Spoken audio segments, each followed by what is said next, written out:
Hoy vamos a hablar del ratio estímulo-fatiga.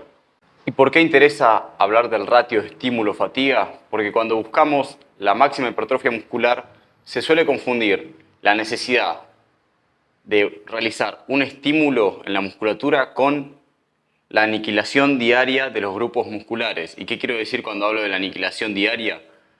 Entrenar siempre cerca del fallo, hacer técnicas avanzadas de entrenamiento, ir más allá del fallo muscular, prácticamente generar mucha fatiga cuando ya hemos alcanzado la cantidad de estímulo óptimo.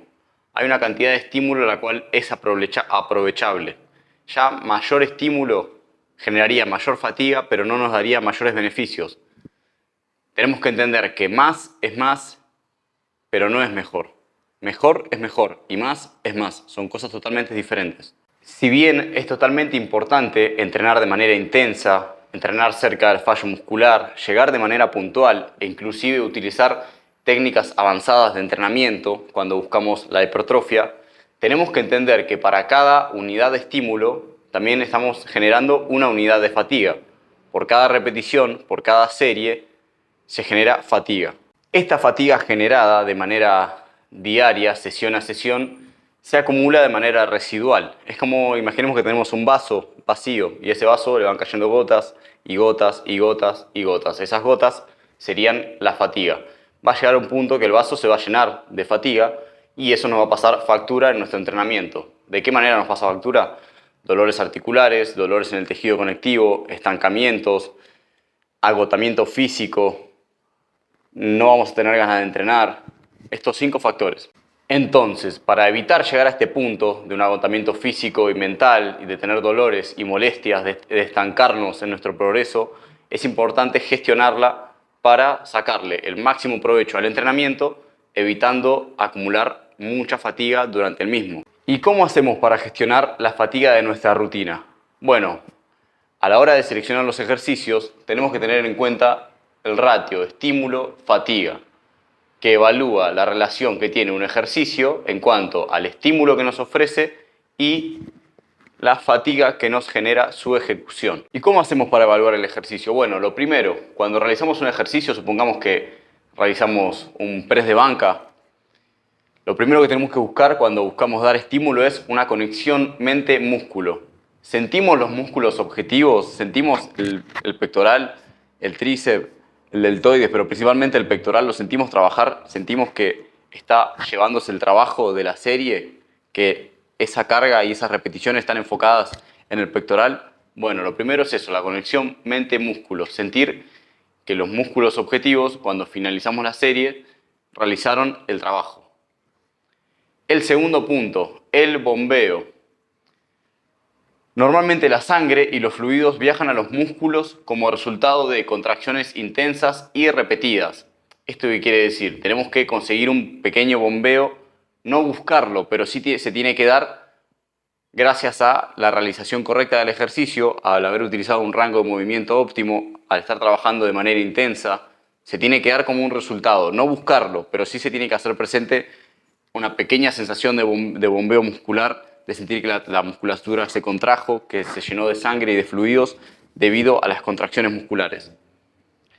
Tercero, la disrupción muscular. ¿Qué es la disrupción muscular? Es prácticamente cómo se siente alterado un tejido muscular específico, inmediatamente después de entrenar y durante los días siguientes. Esto sería inmediatamente después de entrenar, sentir la congestión, quizá un poco de acidez, un poco de molestia de haberlo entrenado. Y durante los días siguientes sería prácticamente las pequeñas agujetas, sentir también la congestión, notar un aumento del tono muscular por haberlo trabajado. Estos 3 puntos los tenemos que evaluar del 1 al 10 para ver qué tanta conexión mente-músculo tenemos con el ejercicio, ver la sensación de bombeo que nos genera y ver cómo se siente el tejido inmediatamente después de entrenar y en los días posteriores. Mientras más cerca del 10, más estímulo nos estaría dando y mientras más lejos, menos estímulo nos podría estar generando el ejercicio. ¿Cómo hacemos para evaluar la fatiga del ejercicio? Lo primero que tenemos que evaluar es el estrés articular y tejido conectivo. Por ejemplo, cuando hacemos El press de banca. ¿Sentimos algún dolor en el hombro? ¿Sentimos algún dolor en el codo? ¿Sentimos alguna molestia? ¿Las muñecas nos duelen? ¿Hay alguna molestia en las articulaciones? Esto es lo principal. Que no haya dolor articular ni dolor en el tejido conectivo. ¿Y por qué esto es principal? Porque si bien durante la ejecución es normal quizás sentir algún tipo de molestia o dolor por trabajar la musculatura de manera correcta, lo que no es normal es sentir estrés en las articulaciones o dolor en los hombros, codos, muñecas, rodillas, etc. Y si bien al principio puede ser que lo toleremos de sesión a sesión, semana a semana, el dolor se va a volver un factor limitante y esto nos va a condicionar la rutina porque no vamos a poder progresar. Segundo, el esfuerzo percibido, que esto prácticamente es lo duro que resulta un ejercicio acorde a su naturaleza, su intensidad y las repeticiones y el peso.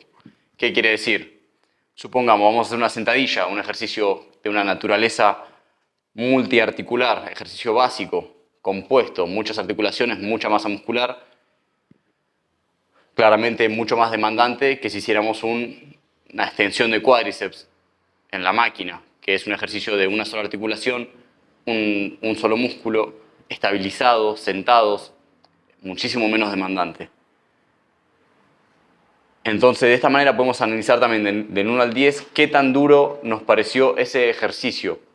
Normalmente los ejercicios básicos suelen ser los más demandantes, los más fatigantes y los que mayor estímulo nos aportan también. Aportan una mayor cantidad de fatiga, pero también aportan una mayor cantidad de estímulo. Lo tercero a analizar sería el estrés muscular y en articulaciones que no son objetivo. ¿Y qué quiero decir con esto?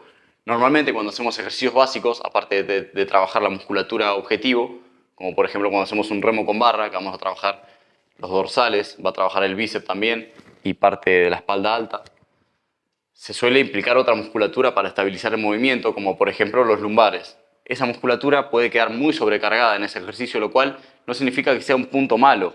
Esto es lo bueno de los ejercicios compuestos, trabajar mucha musculatura a la vez en un solo movimiento. Pero puede ser que en el largo plazo, o por ejemplo, si acumulamos fatiga de otras sesiones, supongamos que yo realizo en la semana 2 veces peso muerto, ¿no? Y también realizo remo con barra 2 veces en la semana. En esos 4 días de entrenamiento, mi lumbar está teniendo 4 estímulos, 2 de manera directa por el peso muerto, que es un ejercicio de bisagra de cadera en el cual el lumbar está completamente implicado, y tiene 2 estímulos por realizar el remo con barra. Quizás sería una mejor opción reemplazar el remo con barra por algún remo en el cual tenga algún apoyo, un remo en la máquina de remo, un remo en polea, buscar una alternativa que sea el mismo patrón de movimiento pero que no me genere tanta fatiga en el lumbar, que ya está realizando un trabajo por realizar el peso muerto en la semana. Bueno, este análisis se hace también en todos los ejercicios cuando realizamos nuestra rutina para tratar de gestionar la fatiga.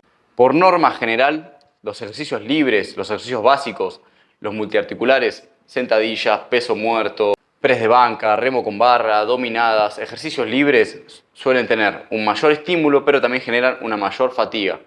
¿Por qué mayor fatiga? Porque hay más masa muscular implicada, porque normalmente esos ejercicios hay que estabilizarlos, porque suelen ser pesos libres, se suele utilizar más carga, entonces nos dan mayor estímulo, pero a la vez nos dan mayor fatiga. Luego vienen las máquinas y las poleas, las cuales nos suelen dar un buen estímulo y una menor fatiga. ¿Por qué? Porque ya son ejercicios que están con un peso estabilizado, con un rango de movimiento preestablecido. No nos tenemos que enfocar en estabilizar la carga o en pensar en el equilibrio. Por ejemplo, no sé, si comparamos una prensa y una sentadilla, la prensa nos va a dar un buen estímulo, pero una fatiga mucho menor que realizar una sentadilla, porque no tenemos el peso en la espalda, no hay que estabilizar, no hay que pensar en el equilibrio, solamente nos sentamos en la prensa y empujamos y se lleva todo el estímulo de la pierna y no hay otra musculatura implicada como puede ser el lumbar para estabilizar la carga, etcétera, etcétera. A la hora de diseñar nuestra rutina tenemos que tomar como base los ejercicios libres, básicos, multiarticulares y como complemento las máquinas y las poleas. Las dos son muy importantes. Pero si hiciéramos una rutina basada en ejercicios libres y básicos nada más y con un alto volumen de entrenamiento, vamos a tener muchísimo estímulo, que hasta cierto punto es aprovechable, pero vamos a tener muchísima fatiga. La fatiga va a ser totalmente desmedida en relación al estímulo. Vamos a tener un estímulo a esta altura y una fatiga a esta altura, por ejemplo, ¿no? Va a haber mucha mayor fatiga que estímulo y eso nos va a jugar más en contra que a favor. Y si hiciéramos una rutina toda basada en máquinas y poleas, sería mucho el trabajo que tendríamos que hacer para obtener el beneficio que obtendríamos con ejercicios libres. Por eso la mejor parte es combinar estos dos factores. En este cuadro queda en evidencia la relación entre, mientras mayor cercanía al fallo hay un mayor aumento del estímulo, pero de manera desproporcionada hay un mayor aumento de la fatiga todavía. Acá estaríamos a 6 repeticiones del fallo muscular, a 5, a 4, a 3, a 2, a 1 y a 0, llegando al fallo prácticamente. Tenemos la línea azul, que es el estímulo que nos da esa cercanía al fallo, y tenemos la línea roja, que es la fatiga, cómo va aumentando a medida que nos vamos acercando al fallo. Y la línea verde, que sería el ratio óptimo en el cual nos tendríamos que enfocar. A medida que nos vamos acercando al fallo, el estímulo aumenta. Pero llega un punto en el cual ya estamos a 2 repeticiones del fallo, aproximadamente, en la cual la fatiga suele estar en un nivel razonable. Pero a medida que nos acercamos al fallo, el estímulo aumenta un poco más, pero la fatiga aumenta de manera desmedida. Entonces el ratio óptimo para trabajar de manera eficiente y gestionar un poco la fatiga y no buscar una fatiga de manera desmedida y aplicar un estímulo óptimo sería trabajar a 2 repeticiones del fallo muscular e inclusive llegando al fallo de manera puntual. Pero imaginemos que hacemos todos los ejercicios al fallo muscular. ¿Vamos a tener un mayor estímulo? Sí, pero la fatiga va a ser desmedida, va a ser mucho mayor serie a serie, ejercicio tras ejercicio. Al final del día, al final de la semana, al final de un mesociclo, 4 semanas de entrenamiento, esa fatiga residual acumulada nos va a limitar e inclusive puede ser que no lleguemos a terminar el mesociclo de manera óptima. Puede ser que nos estanquemos, puede ser que lo terminemos con dolores, con molestias, etc. ¿Bajo qué contexto nos conviene utilizar el ratio estímulo-fatiga? Si estamos en una etapa de ganancia de peso, ganancia de masa muscular, alimentándonos bien, entrenando bien, durmiendo bien, etc., todo acorde, normalmente solemos tener un buen margen y una buena recuperación de la fatiga, porque estamos con energía de sobra, con horas de sueño óptimas y realizando un entrenamiento intenso, pero nuestro entorno nos permite recuperarnos, porque estamos haciendo todo para aumentar nuestra recuperación y conseguir esa masa muscular que estamos buscando. Pero hay ciertos contextos en el cual es útil analizar este ratio y ser un poco menos agresivos con nuestro entrenamiento. ¿En qué contextos suele ser esto? Cuando estamos en un déficit calórico de varios meses, de 3, 4, 5 meses, a dieta prácticamente, buscando perder grasa corporal, nuestra capacidad de recuperación se ve disminuida, nuestro nivel de entrenamiento con el tiempo va bajando, nuestra fuerza se va disipando también. Entonces, en un contexto en el cual nuestro rendimiento va bajando, ¿qué sentido tiene entrenar al fallo, entrenar con la máxima intensidad, entrenar buscando la aniquilación diaria de la masa muscular cuando nuestro contexto no nos va a permitir recuperarnos? Nos va a llevar más rápido a una lesión, a un estancamiento, que si fuéramos de manera más conservada, entrenando cerca del fallo muscular, entrenando intenso, pero teniendo en cuenta que estamos en un déficit, que estamos perdiendo peso y que no es el contexto ideal para exigirnos al 100%. Entonces, en un déficit calórico es muy importante tener en cuenta la relación estímulo-fatiga, gestionar bien la fatiga, tratar de buscar un estímulo óptimo para evitar tener un resultado malo, para evitar un estancamiento, para evitar una lesión. Y también es óptimo cuando buscamos trabajar con un alto volumen de entrenamiento. Supongamos que estamos en una etapa de ganancia de peso, de ganancia de masa muscular, comiendo bien, durmiendo bien y queremos aumentar nuestro volumen de entrenamiento.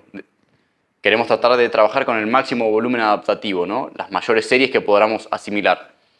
No tendría ningún sentido trabajar con un volumen alto hecho solamente de ejercicios libres, básicos y multiarticulares, porque el estímulo va a ser alto, pero la fatiga va a ser altísima también, y eso nos va a jugar más en contra que a favor. Entonces ahí entra en papel analizar los ejercicios que estamos utilizando, elegir una buena cantidad de ejercicios básicos y realizar el aumento de volumen con una buena cantidad de ejercicios en máquinas y en poleas que nos permitan dar un buen estímulo y no tanta fatiga.